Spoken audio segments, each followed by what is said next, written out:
अर्पिता यश के साथ करण की विला उसके पार्टी में आई हुई थी। यश इस वक्त अपने पापा और चाचा के साथ बैठे हुए उनके बिजनेस पार्टनर के साथ बातें कर रहा था। तभी उसकी नजर ठीक उसके सामने बैठे रघुवेंद्र और नागेंद्र पर गई, जिसे देखकर उसके माथे पर बल पड़ गए। यश ने जगदीश जी की तरफ देखते हुए कहा, जो कि उसके बगल में ही बैठे हुए थे, ये यहाँ क्या कर रहे हैं? इस पर जगदीश जी ने यश को बड़े ही आराम से और धीमी आवाज में जवाब देते हुए कहा, यश बेटा, शांत रहना। इन्हें करण ने ही बुलाया है। हमारी तरह ये भी करण के साथ बिजनेस कर रहे हैं। इस वक्त जहां यश के चेहरे पर नगेंद्र और राघवेंद्र को देखकर सिर्फ और सिर्फ गुस्सा था, वहीं नागेंद्र यश को देखकर एक टेढ़ी मुस्कान दे रहा था, जिसे देख यश को और भी ज्यादा गुस्सा आने लगा था। क्योंकि यश इस बात को अच्छे से जानता था कि उसकी कस्टडी में जिन आदमियों की मौत हुई, उसके पीछे नागेंद्र का ही हाथ है। लेकिन इस बात को प्रूफ करने के लिए उसके पास कोई एविडेंस नहीं था। तभी करण के चाचा अजीत प्रताप यश के पास आते हुए बोले, अरे कुंवर साजी, आपने तो इधर पधार कर हमारी पार्टी की शोभा ही बढ़ा दी। बहुत खुशी हुई आपको यहाँ देखकर। यश ने भी अजीत जी की तरफ देखकर उन्हें एक स्माइल देते हुए कहा, क्यों नहीं प्रताप जी, हमने तो आना ही था। आखिरकार आपके भतीजे जो हमें स्पेशली बुलाने हमारे घर आए थे। फिर अजीत और यश बैठकर कुछ बातें करने लगे। इधर संध्या जी काफी देर से अपनी दोनों बहनों केतकी और शीतल जी की तरफ देख रही थी। वो कैसे भी बस उनसे मिलना चाह रही थी, लेकिन नगेंद्र की नजरों से वो निकल ही नहीं पा रही थी। तभी उन्होंने शौर्य को अपने पास आते हुए देखा। शौर्य अच्छे से संध्या जी की उलझन को समझ पा रहा था, इसलिए वो संध्या जी के पास आया और बोला, मासा, चलिए, मैं आपको एक बड़ी ही अच्छी जगह दिखा कर आता हूँ। ऐसा बोल उसने संध्या जी का हाथ पकड़ उन्हें उठा लिया और अपने साथ उन्हें वहां से ले जाने लगा।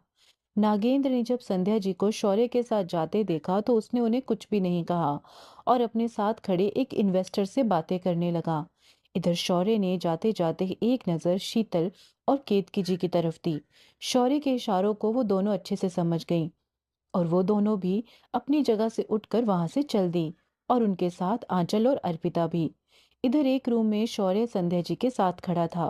तभी शीतल और केतकी जी उस कमरे में आई और अपने सामने संध्या जी को देख उन दोनों ने उन्हें भागकर गले लगा लिया। आज कितने समय बाद वो तीनों बहनें एक दूसरे के गले लगी थी, जिस वजह से वो तीनों ही फूट फूट कर रो पड़ी। केतकी जी ने संध्या जी के हाथ को पकड़ उन्हें चूमते हुए बोला, चीची, मुझे माफ कर दो। मेरी वजह से आपको उस नर्क में रहना पड़ रहा है। मेरी गलती की सजा आप भुगत रही हैं। संध्या जी ने केतकी जी के आंसू पोंछते हुए बोला, नहीं छोटी, इसमें तेरा कोई दोष नहीं है। उन्हें मैंने खुद ही अपने लिए चुना था।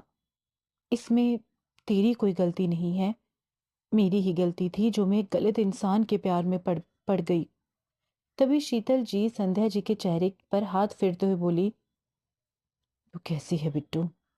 बिट्टू संध्या जी के घर का नाम था, जिसे शीतल जी ने ही उन्हें दिया था। आज इतने समय बाद अपनी बहन के मुंह से अपना ये नाम सुन संध्या जी शीतल जी के गले लग रो पड़ी और बोली, चीची, मुझे आप सबकी बहुत याद आती है। तभी उस कमरे में अर्पिता और आंचल भी आ गई। वो दोनों ही एक जगह खड़े होकर तीनों बहनों को एक दूसरे के लिए रोते हुए देख रही थी। ये नजारा ऐसा था जो किसी की भी आंखों में आंसू ले आए। संध्या जी की नजर जब अर्पिता पर पड़ी तो उनके चेहरे पर एक बड़ी सी स्माइल आ गई और वो शीतल जी की तरफ देखकर बोली, जी जी, ये मेरी यश की बींदनी है ना? शीतल जी ने अर्पिता को अपने पास बुलाते हुए उसे संध्या जी से मिलवाया और बोली, अर्पिता बेटा, ये तुम्हारी मासी सास हैं। अर्पिता ने आगे झुक संध्या जी के पैर छू लिए। संध्या जी ने अपनी आंखों के कोनों से काजल निकाल अर्पिता के कान के पीछे लगाया और बोली, किसी की नजर न लगे, बिल्कुल चांद का टुकड़ा है। फिर उन्होंने अपने हाथ में पहने हुए कंगन को अपने हाथों से निकालते हुए अर्पिता के हाथों में पहनाने लगी।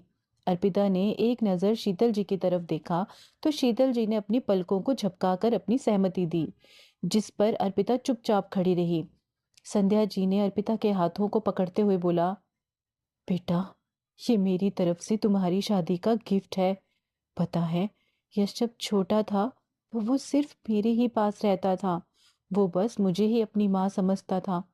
जीजी को तो वो खुद से दूर भेज दिया करता था, ये बोलकर कि मैं ही उसकी मासा हूँ, जीजी नहीं। और वो अपनी ही बात पर हंसने लगी। तभी संध्या जी ने आंचल को अपने पास बुलाया और उसे अपने गले से लगाकर बोली, लाडो कितनी बड़ी हो गई है। और उसके माथे को चूमते हुए बोली, आंखें तरस गई थी तुझे देखने के लिए। फिर वो केतकी की तरफ देखकर बोली, बबीता, बबीता कैसी है? इस पर केतकी जिन्होंने जवाब देते हुए बोला, जी बबीता भी अच्छी है, अपने ससुराल में है। इसी बीच आंचल और शौर्य की नजरें एक दूसरे से जा मिली और उन दोनों ने एक दूसरे से अपनी नजरें चुराते हुए वो कमरे में इधर उधर देखने लगे। लेकिन अर्पिता ने उन दोनों को एक दूसरे की तरफ देखते हुए देख लिया था। उसे उन दोनों का ही यूं एक दूसरे को देखकर इग्नोर करना कुछ खटक गया था। इधर यश को काफी देर से अर्पिता कहीं दिखाई नहीं दे रही थी। उसकी नजरें उसे काफी देर से उस पार्टी हॉल में ढूंढ रही थी। जब उसे अर्पिता कहीं दिखाई नहीं दी तो वो उसे ढूंढने के लिए अपनी जगह से उठ गया और वॉशरूम की तरफ चला गया। लेकिन उसे अर्पिता वहां पर भी नहीं मिली। तभी उसने अपने फोन पर अर्पिता की लोकेशन चेक करी, जो वॉशरूम के बगल में ही शो हो रही थी। उसने आगे बढ़ एक रूम का डोर ओपन किया तो इस वक्त उसके सामने सभी को खड़े चुपचाप देखने लगा। संध्या जी ने जब यश को अपने सामने खड़े देखा तो उनके चेहरे पर एक बड़ी सी मुस्कान आ गई और उन्होंने भागकर यश को अपने गले से लगा लिया। लेकिन यश एक पत्थर की तरह अपनी जगह पर बेजान सा खड़ा था। उसने अर्पिता की तरफ देख अपनी रोबदार और भारी भरकम आवाज में बस इतना ही बोला, अर्पिता। अर्पिता जो इस वक्त इमोशनल होकर संध्या जी की तरफ ही देख रही थी, वो यश के यूं उसका नाम लेने की वजह से एकदम से चमक उठी। संध्या जी भी यश से अलग होकर उसे देखने लगी। तभी अर्पिता यश के पास आ गई। यश ने अर्पिता का हाथ पकड़ा और बिना किसी की तरफ एक नजर देखे उसे अपने साथ उस कमरे से ले गया। अर्पिता यश की इस हरकत से उसे परेशान होकर देखने लगी। उनके जाते ही उस कमरे में एक शांति सी छा गई, जैसे वो ये समझने की कोशिश कर रहे हो कि अभी अभी क्या हुआ। यश का यूं संध्या जी को इग्नोर करना उन्हें और भी परेशान कर रहा था। वहीं वो दोनों अभी कॉरिडोर में ही थे कि अर्पिता ने अपना हाथ यश के हाथ से झटकते हुए उससे कहा, ये सब क्या था यश? यश यूं अर्पिता के हाथ झटकने की वजह से अपनी जगह पर ही खड़ा हो गया। अर्पिता यश के सामने आती हुई बोली, ये क्या कर कर आए हैं आप? संध्या मासी ने आपको इतने प्यार से गले लगाया और आप यूं उनसे बिना कुछ बोले मेरा हाथ पकड़ मुझे वहां से ले आए। ऐसा आपने क्यों किया यश? यश ने अर्पिता की तरफ देखा और बोला, अर्पिता, उन चीजों से दूर रहो जिनसे तुम्हारा कोई लेना देना नहीं है। मेरे और मेरे परिवार के मामलों से दूर रहो। और मैं अपनी बात दोबारा नहीं कहूंगा, समझी? और उसका हाथ पकड़ उसे वहां से ले जाने लगा। यश इस वक्त गुस्से में था। उसको खुद को ही पता नहीं था कि वो अर्पिता पर इतना गुस्सा क्यों कर रहा है और वो गुस्से में अर्पिता से क्या बोल गया। यश की बात सुन अर्पिता की आंखों में आंसू आ गए और उसने अपने हाथ को यश के हाथ से छुड़ाते हुए बोला, ठीक है, मैं नहीं बोलूंगी आपके परिवार और आपके बीच में मेरा कोई हक ही नहीं है ना। ठीक है, आपकी बात मैं बहुत अच्छे से समझ गई। ऐसा बोल अर्पिता बिना यश की तरफ देखे पार्टी हॉल की तरफ बढ़ गई। वहीं अर्पिता के जाते ही यश ने अपनी आंखें जोर से बंद करी और एक लंबी सांस लेते हुए वो भी पार्टी हॉल की तरफ आ गया। अर्पिता के पार्टी हॉल में आते ही एकदम से सारे हॉल की लाइट्स बंद हो गईं और एक सेंटर लाइट हॉल के बीचों बीच फोकस हुई, जहां करण अपने हाथ में गिटार और अपने सामने माइक रखे हुए खड़ा था। यश की बातों ने अर्पिता को कर दिया है हर्ट। और क्या करने वाला है करण, जानेंगे नेक्स्ट पार्ट में। Thank you.